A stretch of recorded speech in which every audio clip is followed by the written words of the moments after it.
Non-physics types struggle with the idea that there is no such thing as cold. When we say that something is cold, what we are really saying is that there is not much heat present.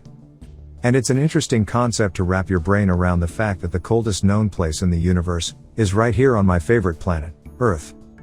Except for some really hot spots that we call stars, the universe could be called a cold place. The average temperature of space is somewhere between 2 and 3 degrees Kelvin. The Kelvin temperature scale is the one that has an absolute 0 point. Absolute zero is the coldest that something can be. It is theoretically possible for the temperature to be less than absolute zero, but that is if you have absolutely nothing. When you have something, it can't be colder than zero, and in fact, it really can't even be zero either, but that is beyond the scope of today's post. The coldest known place in the universe, other than in labs on Earth, is the Boomerang Nebula.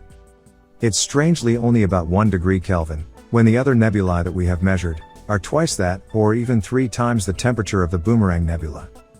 The jury is still out on why the Boomerang has much less heat than other places.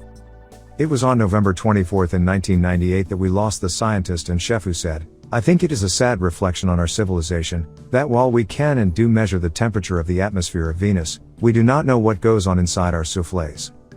Nicholas Corti, who did his best work in the ultra-low physics labs and kitchens, was born in Hungary in 1908. Being Jewish, he escaped to England when the Nazis came into their short-lived power. It was in England that he was able to perform his cooling experiments that came within a millionth of a degree of absolute zero. This made his laboratory the coldest known place in the universe. Most of his life was then spent at Oxford, England, but during the war against the Nazis, he developed better and better ways to separate the isotopes of uranium, which were very useful in the Manhattan Project. Corti had a side interest in food science.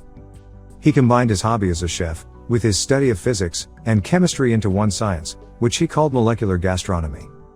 Along with his wife, he wrote and edited the first Royal Society cookbook entitled, "But the Crackling is Superb," an anthology on food and drink by fellows and foreign members of the Royal Society. Encourage courage.